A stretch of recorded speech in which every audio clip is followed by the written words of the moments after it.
¿no? Un infiltrado linfoplasmocitario y polimorfo nuclear, incluso microabscesos. Pero la función glomerular se mantiene. Eso explica obviamente por qué durante una inflamación renal no sufres en la mayoría de veces una insuficiencia renal aguda, ¿no? Es otra de las preguntas clásicas. ¿Puede sufrir una ira aguda en un contexto de piel aguda? Sí, pero no es lo habitual, ¿ya? Entonces, los glomérulos saben mantenerse. Si en este caso hay una infección prolongada en el tiempo, ahí sí comienza a haber daño glomerular, ¿no? Es por eso que, y creo que fue una pregunta del pasito, no sé si virtual o presencial, los escenarios de pielonefritis crónicas mantenidas en el tiempo.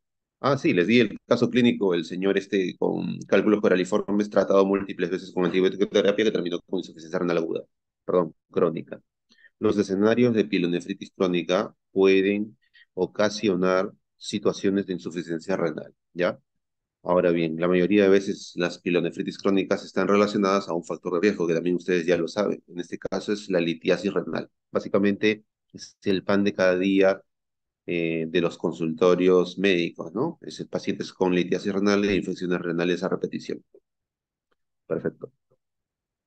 Pielonefritis aguda y crónica. Factores de riesgo. Todos los factores de riesgo, apréndanlos, porque obviamente les va a ayudar en la práctica diaria a segmentar a sus pacientes, a decir, bueno, esta señora tiene diabetes, además es una paciente anciana, definitivamente tiene colonias bacterianas en su examen de orina, ¿no? Incluso sería raro que no se encuentren. O en este caso, este es un neonato de 6 meses con una leucemia, pues este paciente también tiene una gran probabilidad de ser una infección urinaria. Los factores de riesgo para infección urinaria deben aprenderlos, les reitero, ¿ok? Inmunosupresión, diabetes, estilos de vida, malformaciones genéticas, etcétera. Además, los factores etiológicos también, ¿no? Especialmente, ya saben, las colonias de bacterias o las especies de bacterias que más relacionadas están con pielonefritis aguda. Pero bueno, para este caso de patología renal, o sea, estamos en riñón, ¿no? Pero obviamente esto es extrapolable a todas las citas. ¿No? La mayoría de infecciones urinarias agudas son bajas. Así que es evidente que la mayoría de veces estas itus bajas puedan progresar a itus altas y el factor etiológico bacteriano sea el mismo, ¿no? Entonces, se extrapola, ¿no? O sea, si, en español, si te digo que tiene una infección urinaria baja, en este caso, y te digo que me digas la bacteria que está más frecuentemente asociada, por ejemplo, en ese grupo etario, pues me la das, ¿no?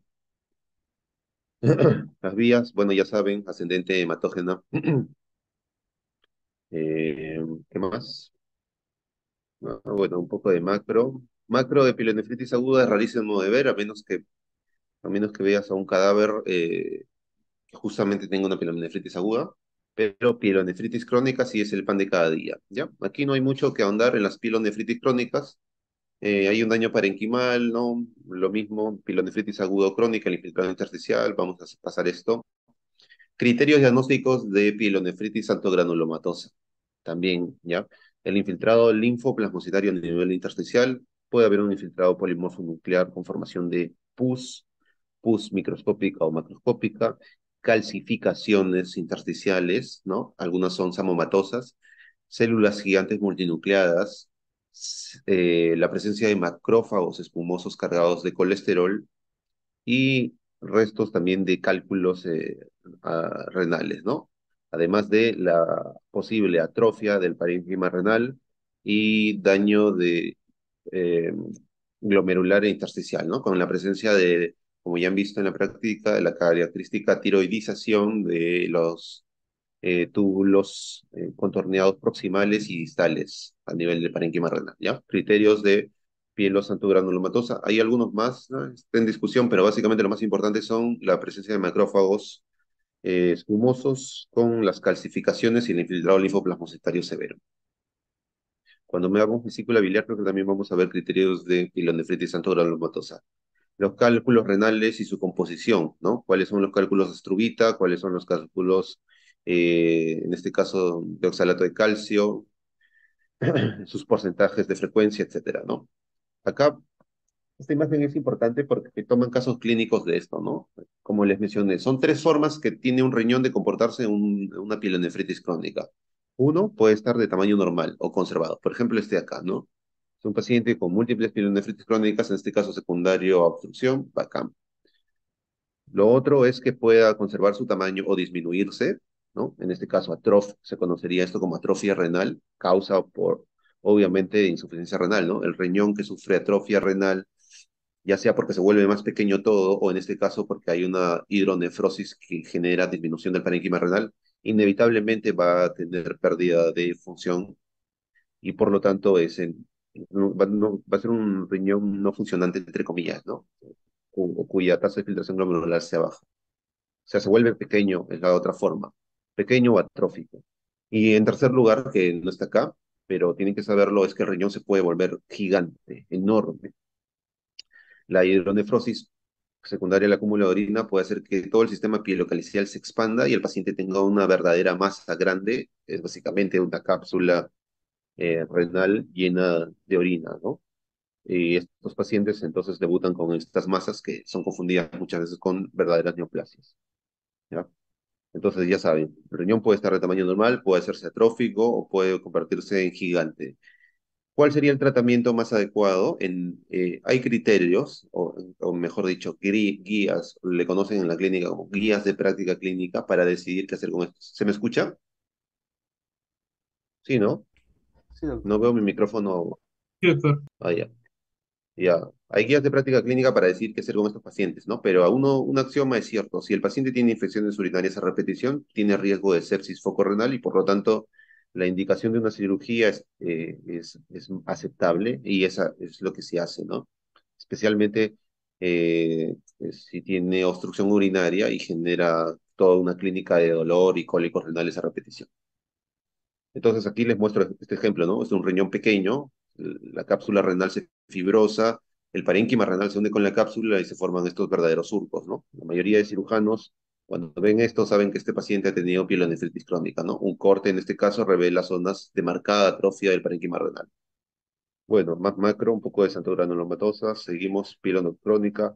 Sobre la clínica de pielonefritis aguda hay una triada y sobre crónica también, pero no en clínica no, en patología no. Litiasis renal, este calculito, oh, perdón, este cuadrito del Robbins, hay que aprenderlo, especialmente enfóquense en los cálculos de oxalato y fosfato cálcico, las causas más frecuentes asociadas a estas, por ejemplo, la hipercalciuria idiopática, también en los cálculos de estrubita o de fosfato amónico magnésico, los cálculos de ácido úrico y en menor lugar los cálculos de cistinas, ¿no? Lo que más saben preguntar son los cálculos de ácido úrico, los de estrubita y nuestros amigos los cálculos de oxalato de calcio, ¿no? Como que les pueden regalar preguntas de que cuál es el cálculo más frecuente, como que se las pueden poner más difícil, ¿no? Colocándoles el caso clínico y haciéndolos extrapolar. Casos clínicos de nivel al pregrado, ¿no? Si te digo que tengo una radiografía en donde se ve una estructura radiopaca que tiene forma de coral, pues obviamente pensaría yo un cálculo de Struvita, ¿no?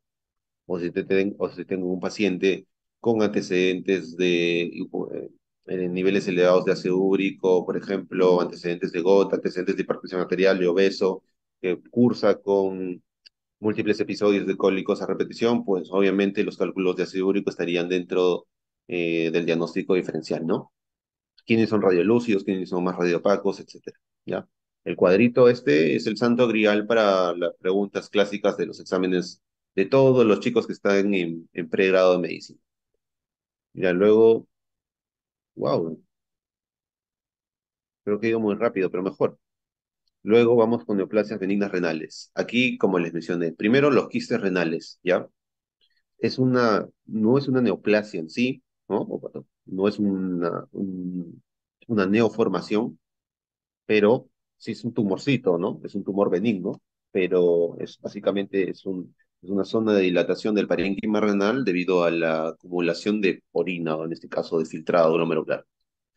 Es uno de los tumores renales más frecuentes, es uno de los hallazgos incidentales imagenológicos más frecuentes. Es posible que de 100 tomos, aproximadamente 15 o 20 personas tengan quistes renales. Es posible que alguno de ustedes ahorita mismo lo tenga y no representan ningún factor de riesgo para nada, ¿no? Obviamente, si tienes un antecedente de una enfermedad más severa, por ejemplo, si yo les digo que tengo una paciente con una tumoración quística en el páncreas, con una tumoración quística en el pulmón y que tiene una tumoración quística en el cerebelo y además tiene una tumoración quística en el riñón, ¿alguien me podría decir en qué pienso? Bueno, no importa. Es un bone keeping lindado, ¿ya? O sea, si tienes un paciente que tiene un montón de tumoraciones quísticas en toda parte de su cuerpo y te dicen y mencionan al cerebelo o el sistema nervioso central en la cabeza, ese es probablemente un bone keeping lindado regalado. Pero la cuestión es esta. Si no hay un background o un antecedente severo, esto no representa ningún riesgo, ¿ya? Los quistes renales pueden ser pequeños, pequeñísimos, o sea, literalmente hay hasta de 1 milímetro que ni siquiera se ven por tomografía, se ven solamente cuando nosotros tenemos los riñones, o pueden ser grandotes, ¿no? En realidad, casi la mitad del riñón puede estar reemplazado por un quiste, y la otra mitad es normofuncional. Pero que sepan que los tumores quísticos del riñón, en este caso los quistes, son una de las patologías neoplásicas, sería incorrecto decir, ¿no? Tumorales más frecuentes. El otro, debido a su relevancia como principal diagnóstico diferencial con el carcinoma cromófobo, debido a que se pueden parecer a nivel macroscópico y también imagenológico, es el oncocitoma, ¿ya? El oncocitoma es una neoplasia benigna, es relativamente frecuente, pero eh, no es cáncer, básicamente no tiene un comportamiento agresivo, ¿no?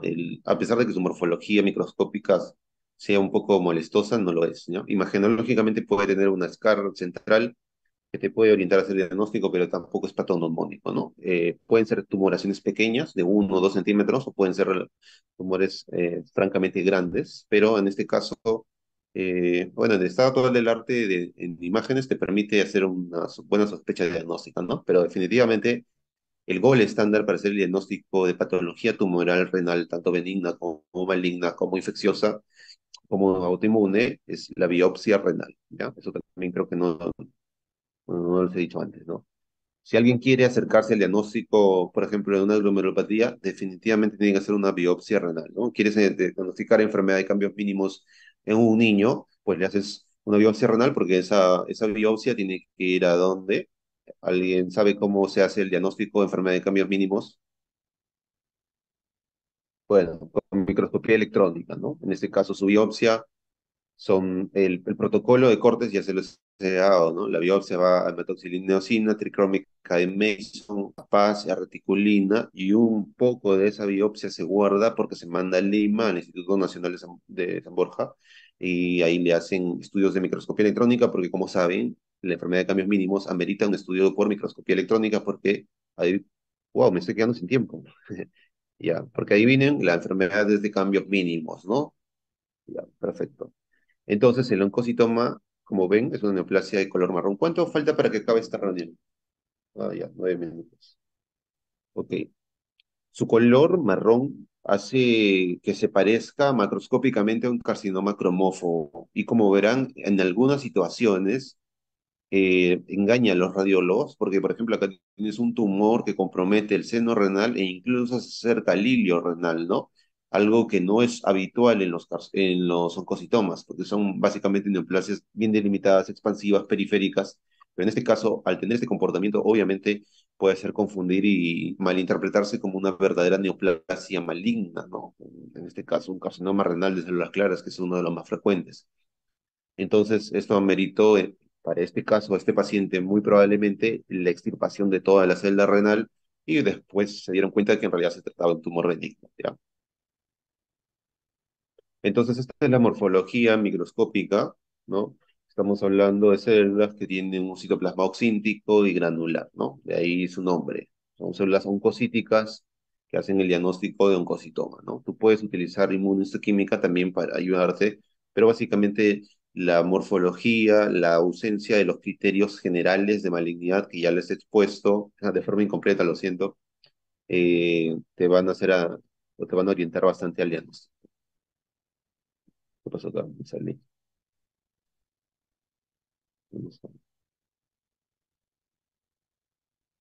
Perfecto. Entonces, por favor, quistes renales y oncocitomas. Y aunque no esté acá, un poco de angiomiolipomas, porque los angiomiolipomas pueden ser confundidos en imágenes con verdaderas neoplasias malignas renales e incluso histopatológicamente pueden ser confundidos con carcinomas papilares renales y carcinomas renales de células claras.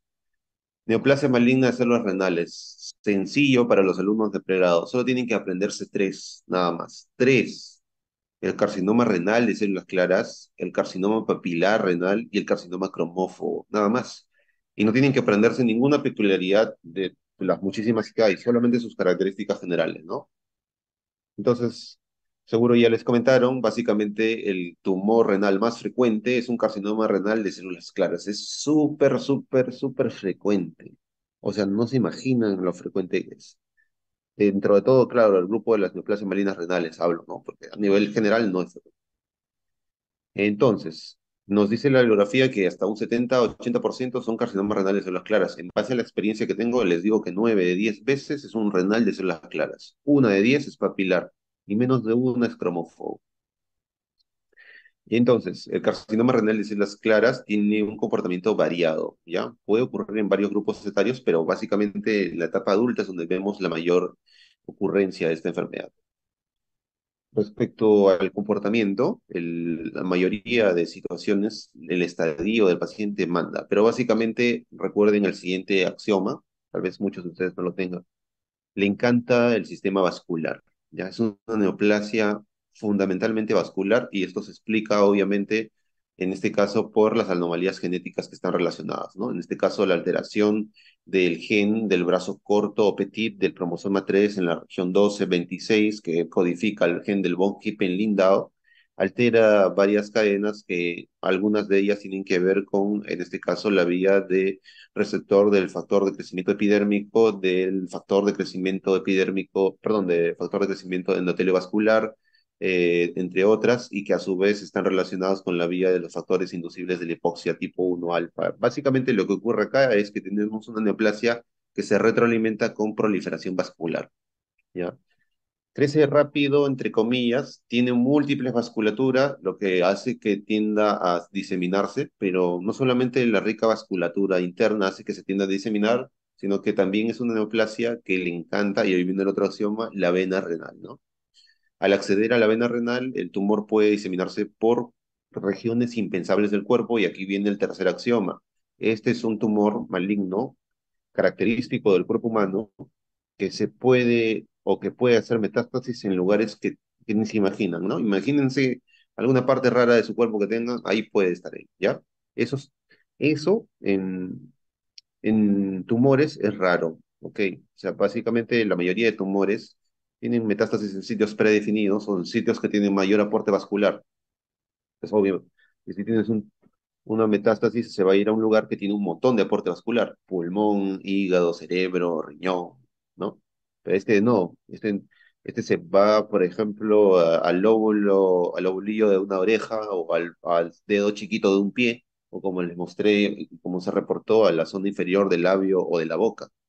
Entonces, estas metástasis en lugares impensados lo hace el carcinoma renal de células claras. ¿Qué patología benigna, o bueno, entre comillas, o qué patología no neoplásica hace o puede hacer lo mismo? La tuberculosis, ¿ya? Guárdense esas dos. Perfecto. Factores de riesgo mencionados no tienen mucha relevancia en realidad, ¿no? No vemos que, por ejemplo, se ha mencionado, o en este caso el doctor Andin, en Pathology Online, menciona el tabaquismo, la obesidad. Esto es medicina basada en evidencia, pero lo cierto es que puede ocurrir en personas completamente normales sin ningún antecedente, ¿ya? Y evidentemente cuando hablamos de un escenario de tumores renales relacionados o familiarmente relacionados, es evidente que los que tienen alteraciones en von Hippel-Lindau tienen mayor riesgo de desarrollar, ¿no? Necesitas que ambos alelos o ambos genes a nivel somático estén alterados, ¿no? La pérdida de la función por mutación, por delección, por reemplazo, por elección inversa, etcétera, de uno de ellos no es suficiente para la tumorogénesis, ¿no? Ambos necesitan anularse, ¿ya? Así que si tú heredas uno normal y tienes el de tu papá que está bien, perfecto. Aunque obviamente, ¿no? Vas a tener un 50% de posibilidades más de desarrollar un carcinoma renal de células claras debido a que solo tienes uno. Factores pronósticos del carcinoma renal de células claras, uno, y creo que es el principal a nivel general, es el estadio del paciente, ¿ya? Para explicar esto resumidamente, el estadio inicial se valora con el tamaño del tumor, ¿ya? No quiero que se aprendan qué tamaño es, o sea, del 4 al 7 es tanto, no. Quiero que sepan esto.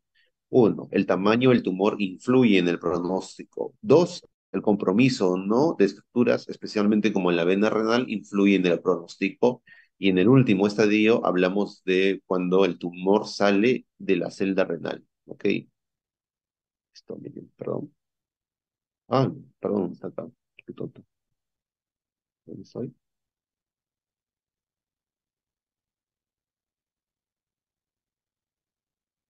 Por acá, por acá, por acá, por acá.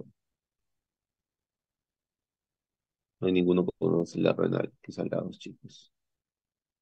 Pero este de acá tenía. Imaginemos por un momento que este oncocitoma es un carcinoma renal de células claras, ¿ok? Cuando el tumor sale de la célula renal, es decir, cuando esto que ven marroncito sale de la célula renal, ya ahí hablamos de un estadio alto, ¿ya? En este caso, un estadio 4 o cuando la neoplasia se extiende a otros órganos. ¿Dónde estoy? Perfecto. Entonces ya saben, ¿el tamaño influye en el pronóstico? Sí, doctor. ¿Ok? El compromiso de la vena renal o el seno renal influye también, obviamente, dándole un peor pronóstico. Y cuando el tumor sale de la celda renal, también, ¿ya? ¿Qué más? También tenemos a nivel histológico el grado histológico, ¿ya? Los carcinomas renales de células claras y los papilares se gradúan en base al grado nucleolar, al nucleolo. Mientras más feo sea su nucleolo, mayor grado histológico va a tener, ¿ya? La clasificación de Furman. Segundo, si tiene dos cosas, si tiene áreas de diferenciación sarcomatoide y rhabdoide. Entonces, ¿qué es lo que preguntan a los chicos de pregrado? ¿Qué factores pronósticos o qué cosas histológicas están relacionadas a un peor pronóstico a un paciente con una neoplasia maligna renal? El grado, en este caso nucleolar, ¿ok? La diferenciación sarcomatoide y la rhabdoide, ¿ya? Tamaño, compromiso de la vena, compromiso del seno, compromiso de la fascia de Gerota o celda renal y el grado nuclear, sarcomatoide y rhabdoide. Son factores pronósticos. Creo que ya se va a cortar la reunión. Voy a lanzar otro link. A ver.